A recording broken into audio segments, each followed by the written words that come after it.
same time in real time. We'll get to them both. Okay, here's the deal. Dolphins are down by 3 to the Raiders, and Tua is just not productive getting the ball down the field, so he's going to get pulled for Ryan Fitzpatrick. Meanwhile, it's 16-16.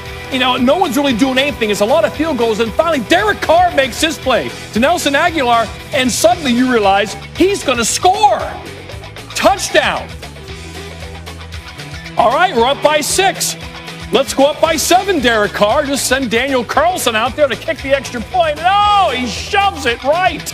Open club face. So the Dolphins got plenty of time. They got timeouts. They got time. They got Fitz magic.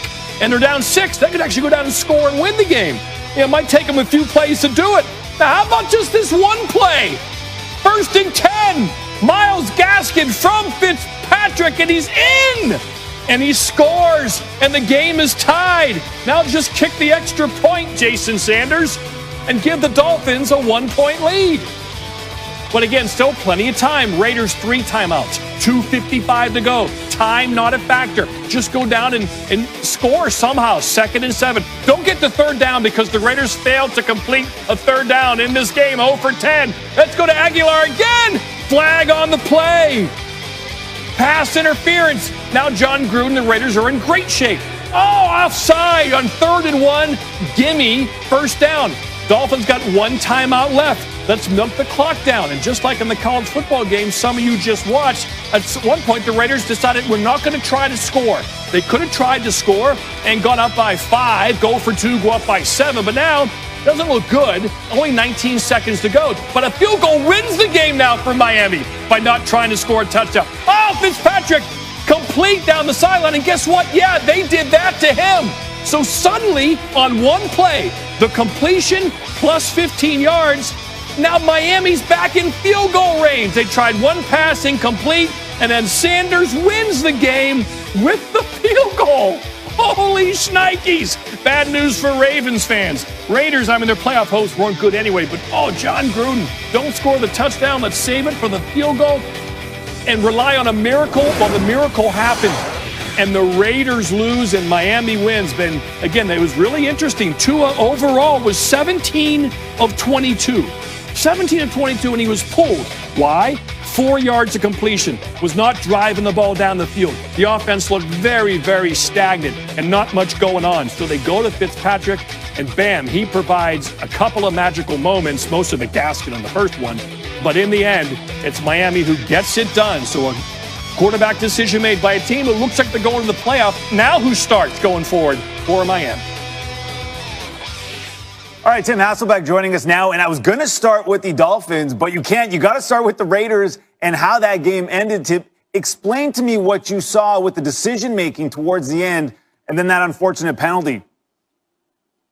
Yeah, I think it's actually the right decision not to score, and it was clear that Josh Jacobs knew what the plan was. It was clear that he was going to go down before crossing the goal line. They kicked the field goal to go ahead, and I think that at that point it's up to your defense in really tough circumstances for the opposing offense, just to get the job done, which they don't do. And, I think that, Las Vegas obviously will be kind of kicking themselves for it, but a critical penalty is really, what extends the drive. Okay, so you like the call. Hang on a second here because we've got John Gruden. We're going to hear what he has to say and why he thought that was the right call for his team. Lose the game. Really admire the way we compete, but until we start closing out games, we'll continue to be disappointed. That's a reflection on me, obviously. I don't regret taking a knee. We wanted to give the Dolphins the ball with as little time left as possible with no timeouts. Thought we did that. 19 seconds left on their own 25-yard line. They made a desperation play. And we had a penalty on top of that, inexcusable. And I'll be happy to answer any questions I can. John, what was the conversations that you guys were having on whether to score the touchdown or settle for the field goal right there? And did you at any point think about, okay, they're giving us a touchdown here, let's just go ahead and take that and take our chances? Well, we did that against Kansas City. Honestly, we scored with a minute 15 left, and Mahomes went down and beat us. And we felt the play was to eliminate all the clock and all the timeouts and put them back with they're back against the wall with 19 seconds left. I don't regret it. I didn't want Fitzpatrick to have the ball. He was doing a good job in the second half. I didn't want him to be in a 4-down situation. He's a gunslinger. He was hot. That's all I can say. I don't regret it one bit. I just regret the results. Coach, we go back to that play where you could have scored the touchdown and maybe added a 2-point conversion. And even if they did drive down, they probably would have only. There's a lot of ways to. I'm not going to interrupt anybody, but I'm sorry, but there's a lot of ways to look at this. But 19 seconds left on your own 25-yard line with no timeouts. I've called plays a long time. The probability of getting that done is remote, and there's no guarantee if they get the ball that they don't go for two. I'm not going to get into all the scenarios. We played it exactly like we wanted to play it. It was a heck of a job by our offense closing the deal, I thought, but unfortunately they made a desperation play and the penalty was horrific. John, this is Hondo Carpenter. Can you please talk about Derek's performance with the groin injury and just the way he played? I thought he showed a lot of toughness. Obviously not converting on third down. I think his mobility perhaps played into that a little bit.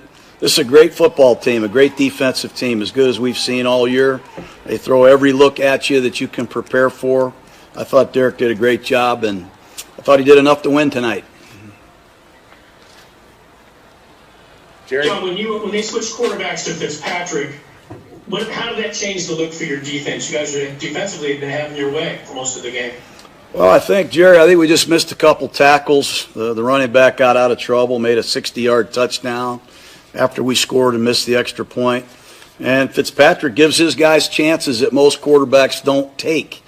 He's willing to throw the ball down the field in tight windows.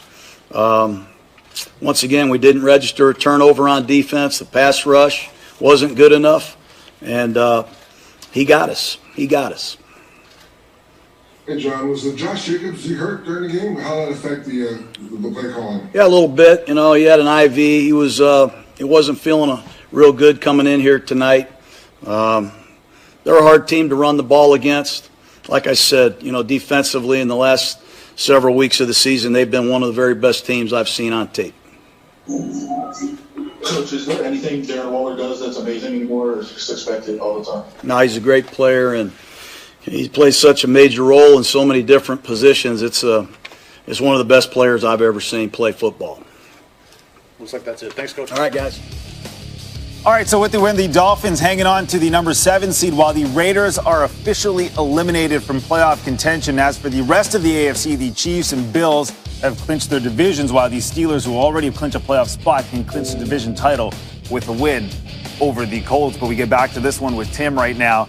And John Gruden saying, listen, he does not regret making that call, agrees with you, wanted to have as little time as possible for the Dolphins. And he said, you know what, just thought that would put them in the best position possible, calls it an inexcusable penalty. And you look at this defense for the Raiders, you go back to week 11. Since then, they've been giving up 36 points per game. That's the worst in the NFL. What has changed for them? What's been so bad about that defense right now?